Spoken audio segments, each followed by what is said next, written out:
Maraming salamat mga kapatid sa inyong pakikinig kay Brother Rafi. At nakontrola naman niya ang lahat sa inyong lahat. Para sa inyong lahat. So, wala na kayong mga tanong mga kapatid. Kung hindi kayo magtanong, ako magtanong patungkol sa gospel o patungkol sa first reading o patungkol kahapon o ano bang nangyari kahapon. Wala. Ano bang gospel ngayon? Okay. So yung gospel ngayon ay nagpapatunay na ang presensya ng anong klaseng tao na yon? Okay. Mayroong expression diyan, no? Anong klaseng tao ito? Iba po? Mayroon ba expression? Ganun ba pa-express? Anong klaseng tao ito? Pagkatapos na ginising siya at pinahupa niya yung unos, no? Yung malaking alon. Ganun ba pagka-express yung anong klaseng tao ito? Mayroon kayo nakita diyan sa gospel? Yes po. Ganun ba? Anong klaseng tao ito? Ganun ba siya? Nag-express na ganun? Okay. So yung Anong yung tao klaseng ito? anong taong ito? Okay, anong taong ito? So, anong klaseng tao ito? Anong taong ito? So yung expression na ganun, eh nakasama naman nila ang Panginoon. Ngunit mayroon pa rin silang expression na ganun. Di ba po? So, anong ibig sabihin? Hindi pa nakilala na buo. So, hindi pa nakilalang buo. Sino yung kinakasama o kakasama nila. Di ba po? Kasi may expression pa silang ganun eh. Kasi ang tao, pag kilala mo, friend mo, hindi ka na magsabi, hindi kita maintindihan, no? Yung mga ganyan, no? Hindi ka man magsabi. Di ba? Instead yung magsabi ka nga, hindi mo maintindihan, sabihin na, naintindihan kita kapatid. No? Di ba po? Kasi ang friend, di ba? Ang palaging nakasama, ay nakakaalam, di ba po? Yan ang psychology, no? Yung movement ng knowledge, no, of one another. Yung palagi mo nakasama, so, at naging friend mo na, ay alam mo na, di ba po? So, itong parte na ito, naka-express sila pang ganyan, baguhan pa lang sila sa pagsunod ng Panginoon. So, hindi pa sigurado, hindi pa klaro ito, at hindi pa buo. Okay? So, yun. Okay, tingnan natin. Contrast ito sa sinasabi sa una ding bahagi ng Ebanghelyo. Bakit contrast po? Nag-express sila sa ganito na hindi pa nila ganap na laman itong tao na ito. Okay. Doon, contrast din. Nilapitan nila ang Panginoon at sinabi, Panginoon, malulunod na tayo. Okay. Bakit contrast po? Ano ang pagbanggit nila sa salitang Panginoon? Mayroon ba itong sabihin sa kanila? May dating ba ito sa kanila? Ang salitang Panginoon?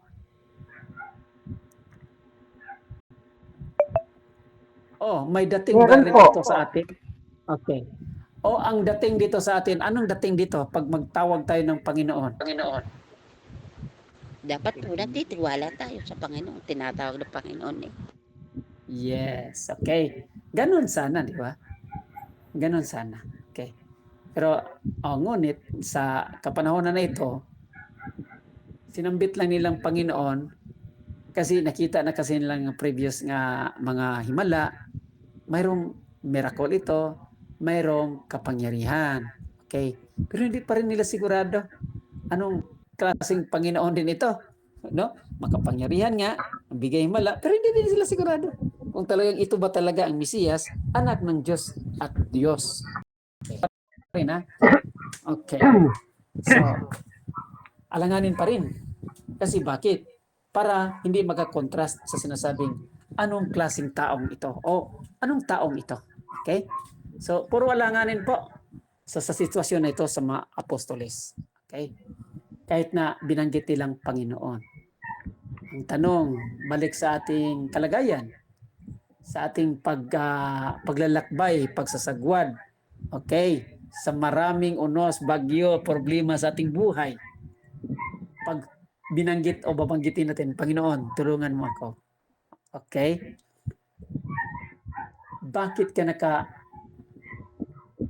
nakabanggit o nakasigaw o anong tawag doon, na humingi ng saklolo sa kanya, Panginoon. Talagang Panginoon ba talaga na Diyos? O talagang mayroon lang himala na nangyari minsan sa iyong buhay? O mayroon kang nakitang himala nangyari minsan lang sa ibang buhay? So, hindi pa rin sigurado. Kasi, di ba po, kung ganun ang sitwasyon. Pero pag sinabi mo Panginoon ay siyang Panginoon, anak ng Diyos at Diyos na makapangyarihan, iyan ay talagang wala ka ng duda, ayun, sa bandang huli, hindi ito basta-bastang sabihan mo lang, anong taong ito? Okay? So talagang magkasundo na rin. Nasa sitwasyon na high ang iyong level sa pagkakilala ni Jesus, ay talagang wala ng duda. Kahit na patulugin mo yon, di ba dito po, may aksyon na nilapitan kasi natulog ang Panginoon.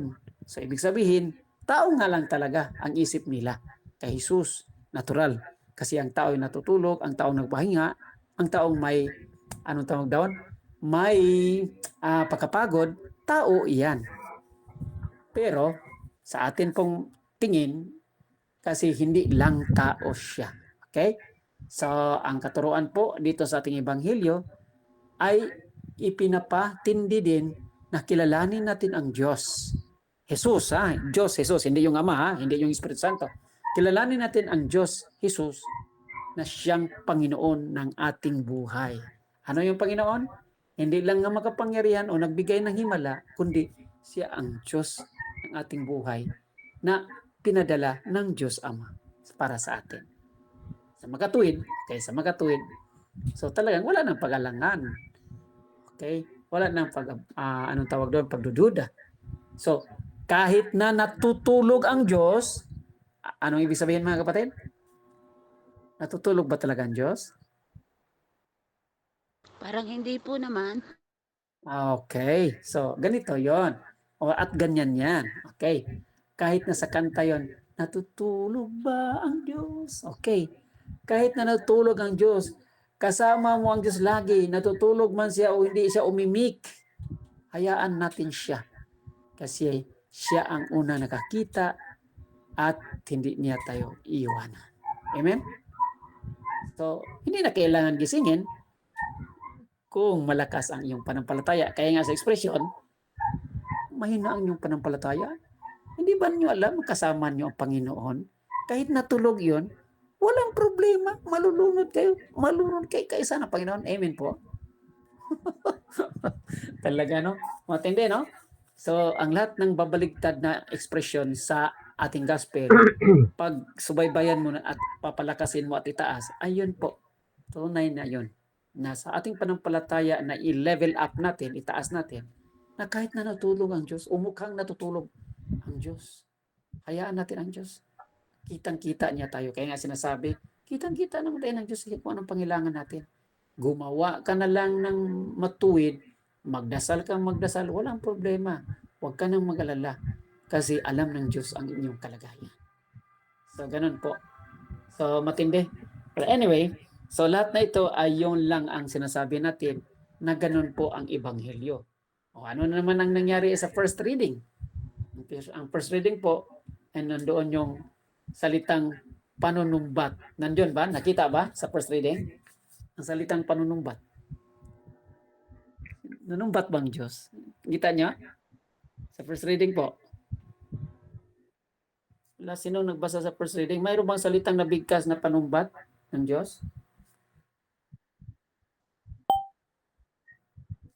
Nabasa na uli? Sa last na taludtod yata, bago mag-last taludtod.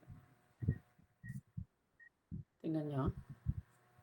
Basahin, pakibasa po para makunik natin. Ano Yes ating po, panunumbat? meron. Paano sinasabi sa first reading po? Ngunit, ayaw pa rin kayong manumbalik sa akin. akin. Sumbat pa ng Panginoon. Kaya mga taga-Israel, manda kayo sa di mapipigil na paghuhukom ng inyong Diyos. Okay. So, matindi, no? Tayo sinasabihan na hindi kayo kailang manumbat. Kasi kung ang Diyos ay manunumbat sa inyo, patay kang bata ka. Ibig sabihin, lahat talaga, walang mabubuhay sa Diyos ng panunumbat, sa panunumbat ng Diyos. So, kaya nga, iwasan natin panunumbat, hayaan natin ang Diyos. Kasi, ganun po. Kasi wala tayong magawa eh. Sa mata ng Diyos, katiting lang tayo. Sa mata ng Diyos, madali nating mawala. So, yung sinasabing, kaibig-ibig man tayong Diyos, kamahal-mahal man tayo ng Diyos, kaya nga, walang maghusga, walang manumbat sa kapwa, kasi walang-wala talaga ito sa harap ng mga countless blessings. Di ba? Inuukit, sinasalaysay uli sa first reading. Ang daming mga ginawa ng Diyos alang-alang sa Israel. Pero ganun pa rin. Ganun pala. O sige, okay, sabi ng author, nanumbat ang Diyos. At walang makapagpipigil sa kanyang parusa. Matindi yon. So kaya nga, sa panumbat ng Diyos, walang makakatayo kahit isa sa atin. So ibig sabihin, wag na lang. Kasi delikado na. Delikado. Mas lalo tayong mawalang saysay sa harap ng Diyos. So kaya nga, kung gamitin natin salitang panunumbat sa ating kapwa, hindi din pwede at hindi maaari. Kasi yun ang sabi, ibabalik din yan sa Diyos para sa iyo. Kung ibalik ang Diyos sa Diyos para sa iyo, ang Diyos nang maghukom at manumbat sa iyo, hindi ka makakatayo. Mamamatay talaga tayo. So, wag na mga kapatid. So, wag na yung ano yung panunumbat sa ibang pagsabi? Wag ka nang magbilang. Okay, wag ka nang magbilang. We are friends of the bar. We are giving love offering. Wag ka nang magbilang. So, pasalamat tayo sa Diyos kasi ang lahat ng mga biyaya ng Diyos na dumadaloy, pupunta at napapasayo, kahit hindi mo hiningi, hindi binibilang iyan at hindi mabibilang iyan. So, matindi yan mga kapatid. Kaya pasalamat tayo na mayroong kakayahan o mayroon tayong kakayahan na mag-love offering. Pasalamat na lang tayo at hindi tayo magbilang. Hindi na tayo manumbat. Iisa-isahin ba natin ito? Hindi na. Kasi ipinagbabawal yan sa mga mata ng Diyos kasi hindi tayo makakatayo eh. Sa first reading yan. So ngayon po, iniisip, ulitin natin na ang first reading po at saka gospel ay magkaisa talaga yan, magkasundo. Sa sinasabing iwasan natin na kung anumang kalooban ng Diyos o kung laban man sa kanyang kalooban, iwasan natin. Ngayon, maniwala, sabi ng ibang, maniwala ka na. Kahit tulog ang Diyos, kahit hindi ka pinakalaman, kahit hindi ka pinansin. Kasi one nga mapapansin ka at magising ang Diyos para sa iyo ay matindi. Mas matindi mga kapatid. So, purihin natin ang Diyos sa lahat ng pagkakalam. Kasi anong tawag natin? Sinasabi nga natin, before nga nagtagpo ang ating mama at papa, pinagkasundo na niya sila dahil ipapanganak tayo sa magitan nila. So, alam na ng Diyos ang lahat ng ating kinabukasan. So, kung ano man mangyari, ano man kailangan, sa lahat ng mga pangailangan natin na mangyari, wala na. Yun ang sinabi na ating spiritual director, papasalamat ka na lang. Papasalamat ka na lang. At kalimutan mo na ang lahat. Hindi natin magbilang. So, purihin ng Diyos. Pasalamat tayo kung anumang mga kakayahan, ipinagkaloob ng Diyos para sa atin. Overwhelming man ito. Overwhelming, ibig sabihin, higit pa sa ating mga kakayahan, higit pa sa ating mga natatanggap, higit pa sa ating pangailangan nating natatanggap. Yes po, salamat sa Panginoon. At sa lahat na ito, ay bunga lang ito sa sinasabi niyang mga biyaya na hindi niya kinakount din sa atin. Ibig sabihin, hindi din niya binibilang ito. Ibinibigay ng kusa ng Diyos sa ito, sa atin po.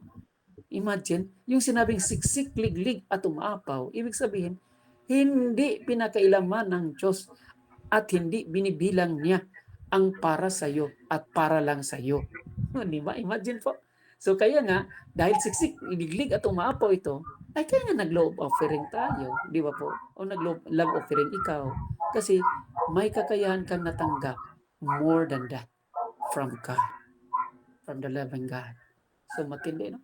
So grabe ang ating mga natutunan, mga naisip na bago sa ating Friends of the Bar habang lumalago tayo, lumalakbay sa ating pakikinig salita ng Diyos. Na yung sinaging siksik, liglig at umapaw bahagi ng bahagi ka lang, mag-love offering ka lang. Kasi hindi talaga mahinto ang siksik, liglig, umapaw. Kasi hindi mo na binibilang eh. Hindi mo na nilimitahan.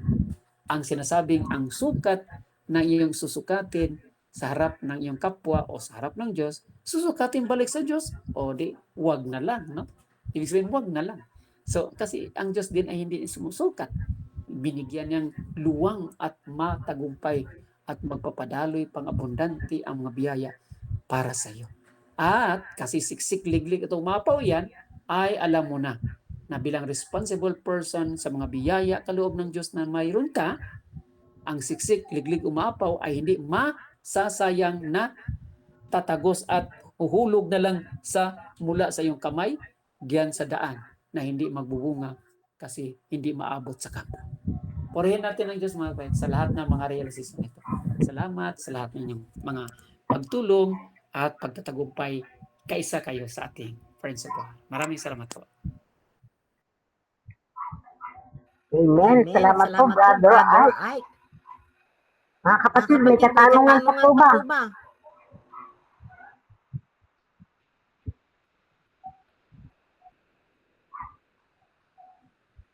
Mga kapatid.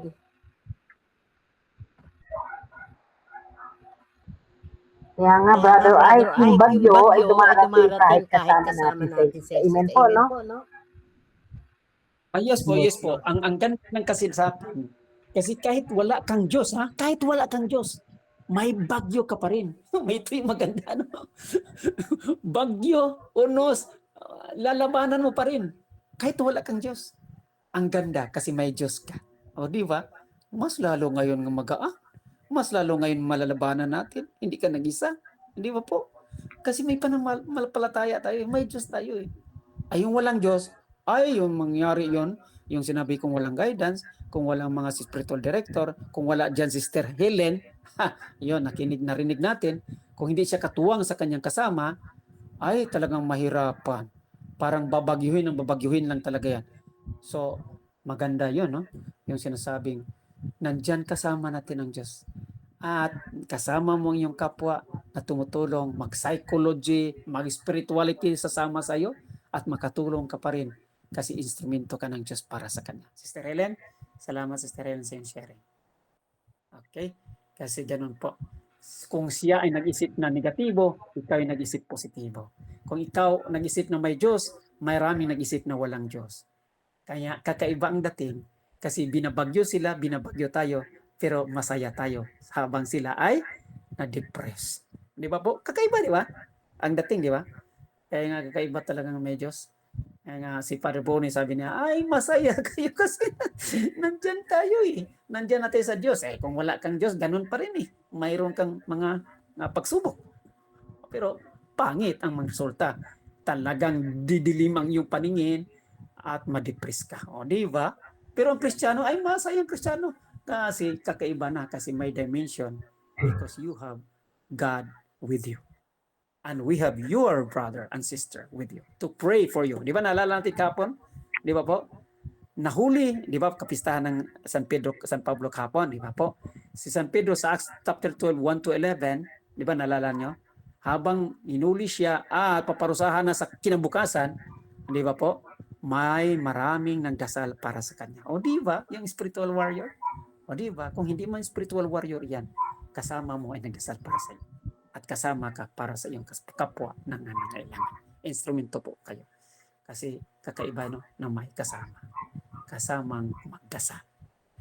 Purihin ang Diyos mga kapatid. Salamat. Padalhan talaga tayo ng anghel. O kung hindi mo tayo padalhan ng anghel, tayo maging anghel sa iba. Amen? Maging anghel ba kayo sa iba? Nawala lang pakpak. Okay po. Pwede. Amen. Glory to God. Amen. Glory to God. Amen. Bro, kaya lalakihan natin yung pananampalataya natin kaysa sa malaking takot. Kasi malaki ang Diyos natin eh. Amen po, di ba? Amen. Kasi hindi lang Panginoon ang Panginoon talaga na makapangyarihan. Kundi siya ang Diyos na anak ng Diyos na pinadala ng Diyos ang masalatin. So hindi na siya, yun, ang kinasanabi nilang sa mga dimension ng sekta denominasyon, lalo ng Iglesia ni Cristo, nilimitahan kasi nila eh. Pag sinabing Lord of Lords, King of Kings, pero hindi pa rin nila itinaas. Ngayong pagkakilala ng Panginoon, hindi lang yun makapangyarihan o magbigay ng himala, kundi hindi lang siya amo, kundi na anong makapangyarihan, kundi makapangyarihan sa lahat kaisa kasama ng Diyos Ama. So, hindi talaga nila maitaas eh. Hindi sila maka-afford na ganun.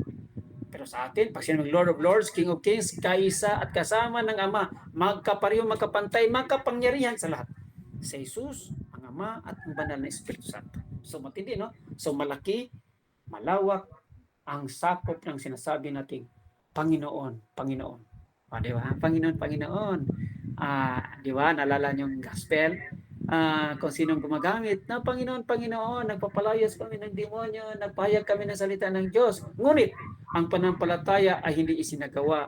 Ngunit, ang panampalataya ay hindi man sinamahan ng gawa na talagang gawa ng makatarungan, matuwid na talagang makita sa kanyang buhay na maraming nagbabago at ibinabago, ay matindi yon. So, yun po, na at the end, magsabi ang Diyos, either sumama ka sa aking kaharian or hindi kita kilala. So, di ba? So, yung lahat ng kakilala ng Diyos, friends of the war ang tawag doon. Di ba po? Kasi nakinig, gumawa at magagandang asal. Di ba po? O, di ba? Tuloy tayo. Amen? Maraming salamat po. Isa pa, bro. Sa paanong paraan may papakita natin na pagtitiwala sa halip na pagreklamo o pagkatakot, lalo na sa nangyayari ngayon sa atin? Yung reklamo at pagkatakot, normal yan. Normal lang yan. Kasi immediate reaction, no? Tapos ngunit hindi natin palagahan pag mayroon na tayong malay kasi ako normal, ops, reklamo. Pagkatapos, ops, sorry yung mga ganyan, sorry agad sorry agad, sorry Lord kasi nalikramo ako. Balik, ibig sabihin, hindi na tayo madiin lang at maglulugmok na lang dyan sa pagreklamo at pagkatakot. So sorry agad tayo, yung sinabing balik loob ka agad sa Diyos. Kasi sorry Lord, nagreklamo ko kanina, yung mga ganyan. Reklamo ako sa misis ko, yung ganun kasi kasama ko misis ko. So yun, sorry Lord, sorry misis, sorry agad. Kasi pag kinabukasan yan, dadami yan at mapapractice yan na ganun reklamo, ay talaga. Ayun sinabing angal ng angal, ay patay tayo dyan. So hindi ka nga inangalan ng Diyos. So kaya nga sa atin, mas mabilis yung sinasabi nating magpakumbaba, bumalik loob sa Diyos. In that instance nga nagka-reklamo tayo at natakot, in that instance yung yung kalagayan na yan ay siyang manubalik ka agad sa Diyos. Di ba? Yun ang maganda. Pero noon, kakaiba, pag magreklamo ka, angal ng angal, ay hanggang ilang araw pa yan. Di ba po? Pero ngayon, hindi na. Instance lang pagitan. Ikansan. Sorry, nagreklamo ako. Normal lang yan. Okay? So, maraming salamat. Amen po. Si Jesus nga po, ang Panginoon na. Namatay para sa atin, hindi nagreklamo, no? Pero tayong mga tao, puro reklamo. Amen. Glory to God. Sige po, may mga katanungan pa? Mga kapatid? Wala na po ba? Bro, ay wala ka na po sasabihin? So okay na mga kapatid. So tuloy lang tayo kasi habang lumalakbay tayo, iba-iba naman ang readings at ibang matutunan natin sa mga pagbasa araw. Maraming salamat po. Bro, isa pang question.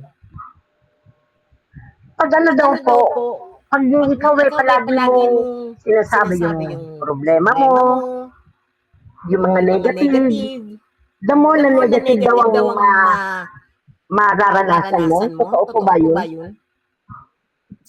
Psychologically, matanim kasi sa isip yan. At yung maghatak ng, sabi nga nila, maghatak ng energy. Yung energy, pag binabanggit mo yan, negative, ay mayroon kasing nakikinig na iba eh. Hindi lang ikaw o hindi ka lang pinakinggan sa yung kasamahan dyan, may ibang nakikinig na espiritu.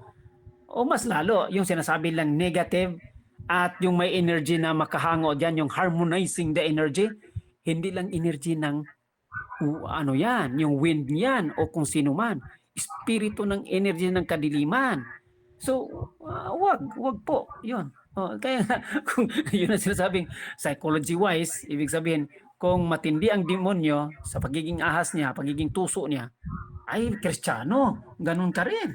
No? Hindi pala mababasa ng demonyo ang isip mo eh. Di magtawa ka na lang, magtuwa ka na. O di, lilingon ang isip ng malito ng demonyo. Ano ba talaga to? Negative o positive? Kasi nagtawa man. Huwag naman mabuang, no? Natawanan. so ibig sabihin, ganun po. Hindi mababasa ng demonyo ang yung feelings pag hindi mo in-express. Hindi mo mababasa ng demonyo ang yung isip pag hindi mo in-express. So yung gesture lang, ay magaling ang psychology ang demonyo diyan. Kaya nga anong gagawin bilang Kristiyano? Ay gawin natin, baliktarin natin lahat. So ituwid mo agad. Pag nasa negative ka, wow, tawanan mo na lang yan. O, di ba? Pero alam ng isip mo, alam ng damdamin mo na nakaisa sa Diyos. Huwag yung ilabas mo na lang sa expression. Kasi ibang nakikinig. Yun na, naalala niyo si Banghelyo, di ba? Yung naghasik siya ng binhi, may nahulog sa daan, tapos may tumutuka na ibon. Ang ibon doon, demonyo po. Tumutuka. So hindi yung ibang other beings yun. Ibon, nilagay lang sa ibon. So kaya nga nakakalimot. Ayun, makalimutin agad. Pero bilang Kristiyano, bilang Friends of the World, bilang charismatic, ay kakaiba na. Maliksi ng isip natin. So tawanan na lang natin at change agad. Change topic, change mind, change heart. Ayun mga ganyan. Change gesture. Kasi immediately. Ayun yung mga ganyan po. In the same instance, kailangan na tumuwid ka, bumaligtad ka at magbago. Di ba? Ang ganda, no? Hindi na matagalan. So, purihan ng Diyos, sister. Salamat.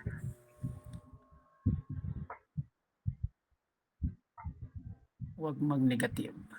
Puro positive. Although kahit na may negative, positive pa rin para malilito ang kalaban. Salamat sa Diyos. Amen. Glory to God. Thank you, Brother Ike. Ang dami na naman namin natutunan. Sige po mga kapatid, meron pa po ba? Okay na po, Bro Ike?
Ooh.